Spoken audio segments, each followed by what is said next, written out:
और हमारी मस्जिदों पर इनकी शुरू से नज़रें थीं, आज भी इनकी ललचाई नज़रें हमारी मस्जिदों पर और दरगाहों पर लगी हुई है। जंग करो पहले, ये जमहूरियत में जमहूरी तरीके से जंग, विधानसभा में खड़े होकर कहा कि हाँ हमको फख्र है कि हमारे पार्टी के कार्यकर्ता ने बाबरी मस्जिद को तोड़ा। अब आप फैसला कर लीजिए। अपने गाढ़े खून पसीने की कमाई से उसको वक्फ किया है, और आप जानते हैं कि वक्फ जायदाद का मालिक कोई इंसान नहीं बल्कि उस इंसानों का बनाने वाला ज़मीन व आसमान का खालिक अल्लाह होता है। तो जो जायदाद का मालिक अल्लाह होता है, मोदी और शिंदे ये चाहते हैं कि उसके मालिक बन जाएं, और हमारी मस्जिदों पर इनकी शुरू से नज़रें थीं, आज भी इनकी ललचाई नज़रें हमारी मस्जिदों पर और दरगाहों पर लगी हुई हैं। वो यही चाहती है कि अपने हिंदुत्व के एजेंडे को मुकम्मल अगर करना है तो ये समझते हैं कि वक्फ की जायदादों को ख़त्म करके रख दिया जाए। ये जो बिल पार्लियामेंट में मोदी और शिंदे ने पेश किया है वो वक्फ को बचाने के लिए नहीं बल्कि वक्फ को ख़त्म करने के लिए किया जा रहा है। आप खुद बताइए कि आज पूरे भारत के जितने 27 प्रदेशों में वक्फ बोर्ड है उसका रुकन सिर्फ मुसलमान हो सकता है। वैसे ही हमारे हिंदू भाइयों के जो एंडोमेंट बोर्ड है, उनकी मंदिरों की कमेटी है, उसमें सिवाय हिंदू के कोई मेंबर नहीं हो सकता। मगर मोदी और शिंदे ये चाहती हैं कि वक्फ बोर्ड में वहाँ पर गैर मुस्लिम को मेंबर बना दिया जाए और मेजॉरिटी उनका मेंबर बन जाए। सेंट्रल वक्फ काउंसिल में ये चाहती है कि ज़्यादा वहाँ पर गैर मुस्लिम मेंबर बन जाए। क्यों बन जाए? ताकि हमारी वक्फ की जायदादों को मुसलमानों से छीन लिया जाए। मस्जिदों के बारे में मैं बता रहा हूँ, बहुत से बीजेपी के लोग मीडिया के एंकर टीवी पर कर बोलते नहीं ओवैसी गलत बात कर रहा है। ये लोग नादान हैं, ये लोग जाहिल हैं जो इस बिल को नहीं पढ़े हैं। अगर वो इस बिल को पढ़ते तो उनको मालूम होता, मगर उससे बढ़कर वो सिर्फ चापलूसी करते हैं मोदी और शिंदे की। मैं आपको बता रहा हूँ, कलेक्टर को इख्तियार दे दिया गया है। कलेक्टर तय करेगा कि ये मस्जिद है, कलेक्टर तय करेगा कि ये दरगाह है या नहीं। आप बताइए, अगर कोई जाकर 200 साल पुरानी 100 साल पुरानी मस्जिद है, कोई जाकर कलेक्टर को कंप्लेन कर देगा कि ये वक्फ की जायदाद नहीं है, तो कलेक्टर उस मस्जिद के जिम्मेदारों को खत लिखकर पूछेगा कि आपके ने इसका रिटर्न डॉक्यूमेंट कहाँ पर है। आप बताइए, 150 साल 100 साल या 50 साल पुरानी भी हो, कहाँ से कोई डॉक्यूमेंट लाएगा? वक्फ बाय यूजर को ख़त्म कर दिया जा रहा है इस बिल में। वही वक्फ बाय यूजर की तरह हिंदू धर्म में बाय यूसेज वो मंदिर बन जाती है। तो इस तरह का कानून लाकर हमारी शनाख्त को छीनने की कोशिश की जा रही है। एक बाबरी मस्जिद को हमने खो दिया, अब कितनी मस्जिदों को हमको खोना पड़ेगा। इसलिए मेरी आपसे अपील है कि 20 नवंबर के दिन आप वक्फ के इस बिल के खिलाफ भी मुत्तहिदा तौर पर अपने वोट का इस्तेमाल करिए। जहां पर मजलिस के उम्मीदवार हैं आप उनको कामयाब करिए। और रहा सवाल ये उद्धव ठाकरे की सेना का, जब लोकसभा में ये बिल पेश हुआ तो उद्धव ठाकरे का एक भी एमपी लोकसभा में नहीं था, एक भी एमपी लोकसभा में नहीं था। क्यों नहीं थे? मजलिस इत्तेहादुल मुस्लिमीन की तरफ से असदुद्दीन ओवैसी उस वक्फ बिल के इंट्रोडक्शन की मुखालिफत मैं कर रहा था। उस पर बाज़ाब्ता स्पीकर साहब ने बहस करवाई, सबको मौका दिया। उद्धव ठाकरे का एक एमपी मौजूद नहीं था, ना एक लफ्ज़ बोला उसके इंट्रोडक्शन के ऊपर। और जब मैं पार्लियामेंट निकला, वहाँ से निकल कर गया तो लोकसभा की कैंटीन में पूरे बैठकर चाय पी रहे थे और बाहर जाकर मीडिया को बोलते हैं नहीं नहीं हमको वो बात करना था, ऐसा था। याद रखिए, जो हमारी बर्बादी के लिए बिल लाया जा रहा है उसकी मुखालिफत नहीं कर सकते ये लोग, तो कैसे आपकी और हमारी खिदमत कर पाएंगे? तो मेरी आप तमाम से गुजारिश है कि आप मुत्तहिदा तौर पर 20 तारीख के दिन एमआईएम पार्टी को वोट दीजिए। आजकल डिप्टी चीफ मिनिस्टर जो महाराष्ट्र के हैं, जिनका नाम देवेंद्र फडणवीस है, माशाल्लाह उनको रात में ख्वाब में भी असदुद्दीन ओवैसी नजर आ रहा है। तो आजकल वो ओवैसी की तस्बीह पढ़ रहे हैं। पढ़ो फडणवीस, तुमको फायदा ही पहुंचेगा, नुकसान ही नहीं होगा। हाँ, सियासी तौर पर इलेक्शन में तुमको जरूर नुकसान होगा, मगर शायद अगर तुमको रूहानी सुकून मिल जाए तो मैं उसके बारे में कुछ नहीं कह सकता। मगर सुबह शाम ओवैसी ये ओवैसी फलां, अभी मीडिया के लोग आकर बोले कि उसने कुछ एक्स पर डाला के हैदराबाद से आए हैं, चले जाओ वहाँ चले जाओ। अरे देवेंद्र फडणवीस, पूरा भारत मेरा है। मेरा ईमान मुझसे कहता है कि जब अल्लाह ने हज़रत आदम अलैहिस्सलाम को दुनिया में भेजाया तो हमारे और सारी कायनात के अब्बा ने पहला कदम भारत में रखा था। तो ये हैदराबाद इंडिया का मसला नहीं है, ये भारत हमारी अब्बा की सरजमीन है और कोई हमको कहाँ जाओ यहाँ जाओ नहीं बोल सकते। तो आप अपना ख्याल रखो। मेरी आपसे गुजारिश है कि ये विधानसभा का चुनाव ज़रूर है, मगर इसके बहुत दूररस नतीजे निकलने वाले हैं। जैसा कि हमारी बहन ने कहा अभी, अस्मा शेख साहिबा ने, कि ये विधानसभा का चुनाव ज़रूर है, मगर मेरी आपसे अपील है कि मुत्तहदा तौर पर अपने वोट का इस्तेमाल करिए। और याद रखिए मेरी इस बात को, अगर मजलिस इत्तेहादुल मुस्लिमीन के 5 से 7 MP होते, या कम से कम मेरे साथ इम्तियाज़ जलील और अख्तरुल ईमान कामयाब हो जाते, तो क्या इस तरह का बिल कोई पार्लियामेंट में ला सकता था?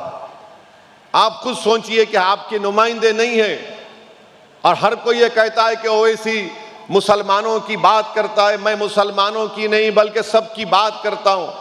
मैं बात इसलिए भी करता हूँ क्योंकि भारत के जो संविधान बनाने वालों ने ख्वाब देखा था कि जब इलेक्शन होंगे भारत में, उसमें हर समुदाय का कोई नुमाइंदा जीत कर जाएगा। आप बताइए महाराष्ट्र की विधानसभा में कितने मुसलमान अल्पसंख्यक समाज के भी MLA हैं, आमदार हैं? मेरे ख्याल से 9 या 10 हैं। 5% भी नहीं है, जबकि 11% की आबादी है। और वही महाराष्ट्र की विधानसभा में हर समुदाय का एक एक आदमी जीत कर जाता है, चाहे वो धंगर समाज का हो, माली समाज का हो, दलित हो, आदिवासी हो, मराठा हो, अपर कास्ट का हो, सब जाते हैं। और जब मैं ये कहता हूं कि भाई हिस्सेदारी की बात करो, तुम कब तक सिर्फ हमको वोट डालने की एक मशीन समझोगे? हम तो ATM की मशीन हो गए कि दाओ इनको आके बोलो कि हम तुम्हारे हमदर्द हैं, हम शुरू हो जाते वोट डालना इनको। मगर आपका फायदा क्या हो रहा है? आप देखिए यहाँ पर कितने मसाइल हैं। मुझे बताया गया कि पहाड़ के ऊपर पीने के पानी का मसला है। जब तक आपका नुमाइंदा नहीं होगा, आपके कोई आंसू नहीं पहुंचेगा।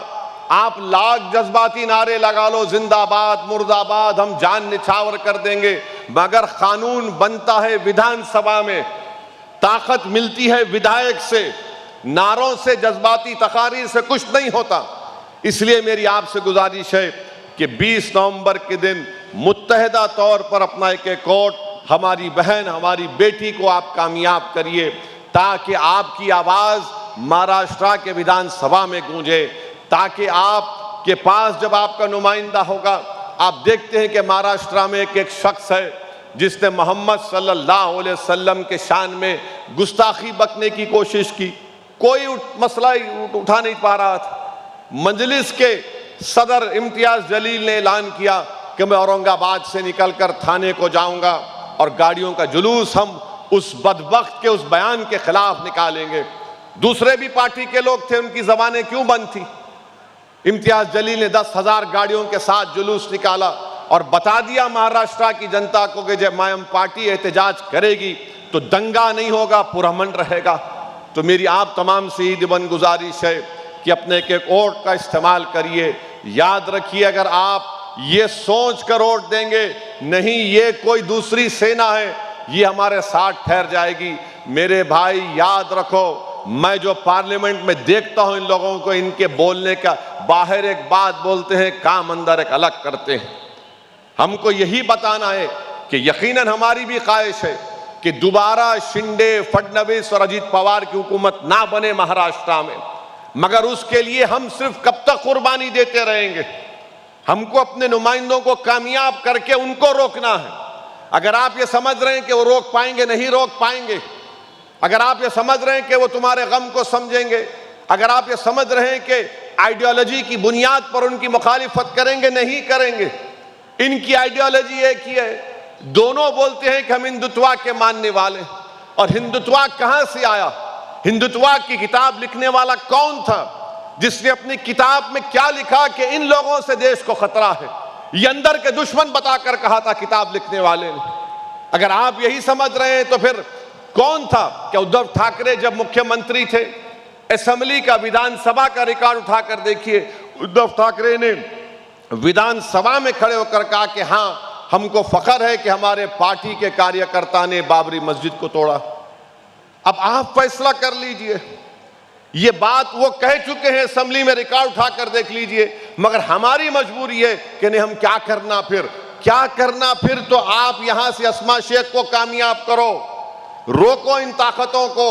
भारत की जमहूरियत आपको इस बात की इजाजत देती है कि आप अपने पसंद के उम्मीदवार को अपना वोट दें और उसको कामयाब कर सकें।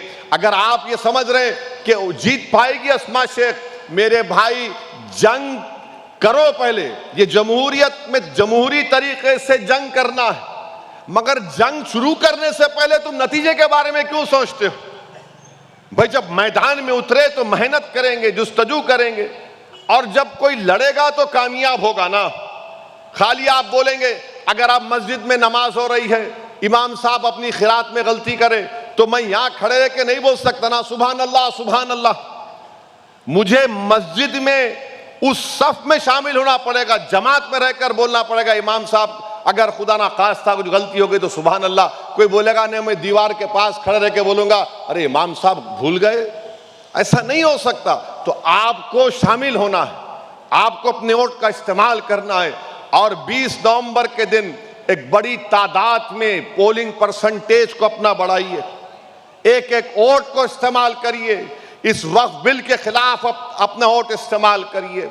जो यहां पर रोड बंद कर दी गई उसके खिलाफ अपना वोट इस्तेमाल करिए। जो कुरैश बरादरी को दिन रात तकलीफ दी जा रही है उसका इस्तेमाल करिए। जो पानी नहीं आ रहा उसके खिलाफ अपना वोट इस्तेमाल करिए। और मजलिस के हक में अपने वोट का इस्तेमाल करके आप अपनी बेटी को, अपनी बहन को, अपनी पार्टी को अपने इत्तेहाद और अपने वोट से कामयाब और कामरान करिए।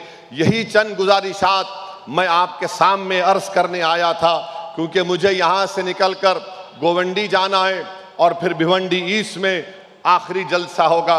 इसलिए मैं आपसे इजाज़त चाहता हूँ, मैं माजरत भी चाहता हूँ कि ज़्यादा वक्त मैं आपके दरमियान में खड़े होकर और बात नहीं कर सका। मगर इंशाअल्लाह ताला जब वक्त मिलेगा मैं दोबारा आपके दरमियान में आऊँगा। मैं आपकी मोहब्बत का शुक्रगुजार हूँ, मैं आपकी दुआओं का हमेशा मशकूर रहूँगा।